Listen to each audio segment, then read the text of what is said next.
You know, Australia's currently suffering from a condition known as the Spice Girls phenomenon. Everybody's doing their best, but Victoria is ruining it for everyone.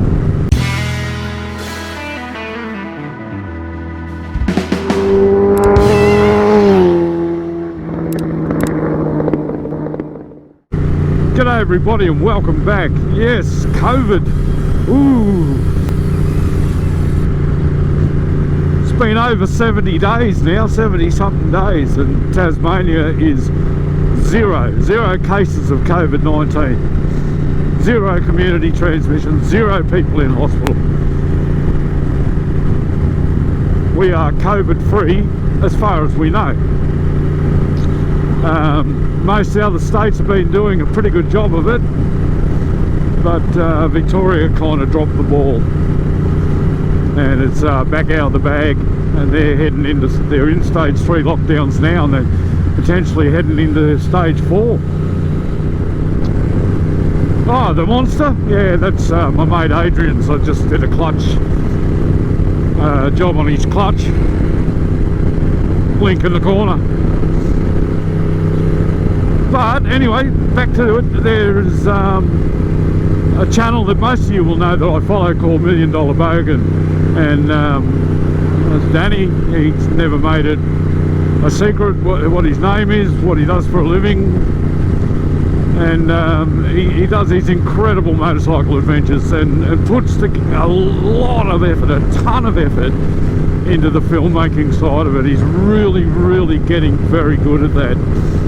And he tells a story, you know. And lately he's been, well, he has been for a while, I guess, sort of being a bit clickbaity with his thumbnail and his titles. And one recently caught the attention of the wrong people was when he crossed over from New South Wales into Queensland. Oh, was it sketchy? Nah.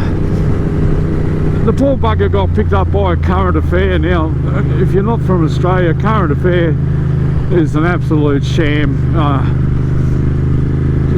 It's hosted by Tracy Grimshaw, who couldn't get a bloody job on reading the news anywhere else. She's about 3 pick handles across the arse and just like an angry woman. And they're gutter journalists.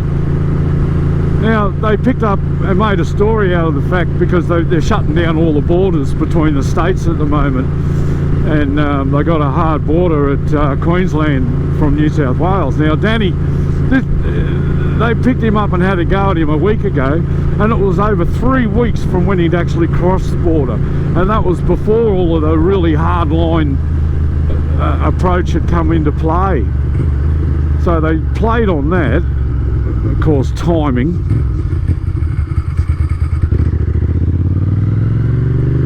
And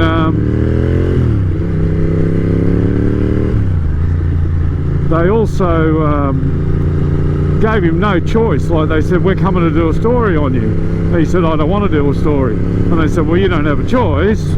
Either you do it or we're going to kick in your bloody door of your real estate office and do it that way. So he agreed to meet him halfway on the proviso that they touched on the fact, or they covered the fact, that he's done a lot of work for men's mental health. Raised over $100,000 riding that monkey bike across the Nullarbor in 11 days. Nullarbor and back, from Geelong to Melbourne to Perth and back. And but oh no, the poor bugger got caught in a trap of editing, and they absolutely butchered it. Lucky for him, he did actually record the entire interview. But here are the facts. He'd set off on the trip. Geelong Harley Davidson obviously had organised with Gasoline Alley to have the tyres, and had spoken to them about Danny and the bike and what was going on. He was en route and was due to be in that area about the time the tyres would need to be replaced. So the tyres were there waiting for him. In the meantime, he'd fallen off the damn thing a couple of times, broke the pannier, and had been riding on it on the beach and what have you not. His legitimate plan was to cross into Queensland, get the tyres, and then get the hell out of Queensland. But it didn't work out that way. That was about the only thing that I could tell from that whole watching his video as he crossed the border, plus all the subsequent nonsense that's gone back and forth with the current affair, is that he told the cop that he would go in, get the tyres and get out. But it didn't work out that way because the bike needed a little bit more work than he anticipated, and he's no mechanic, I'll give you the hot tip. So I guess the gasoline Elliott needs new wheel bearings. They had to repair the damage that was done when the pannier mounting system broke, fit the new tyres, It took longer. He ended up having to stay the night in Queensland. And then he went out and got a tattoo, which was not against the rules at the time. But oh no, they play on that too. So yeah, it just goes to show you, don't ever believe what you see on these bloody news programs of the mainstream media, the sensationalist journalism.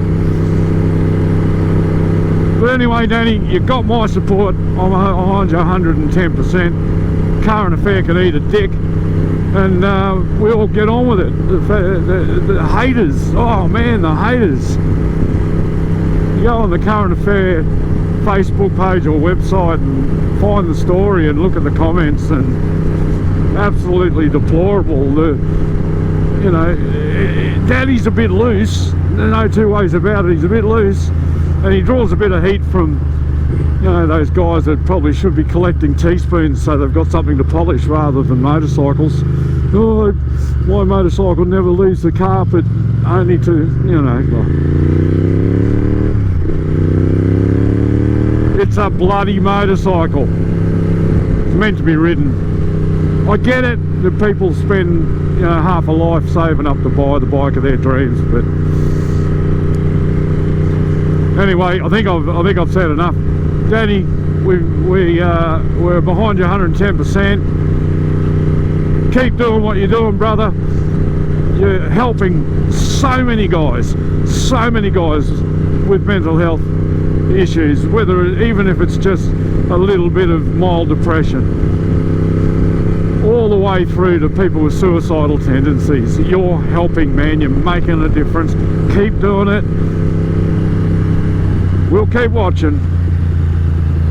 Don't worry about that other pack of muppets over on Channel 9.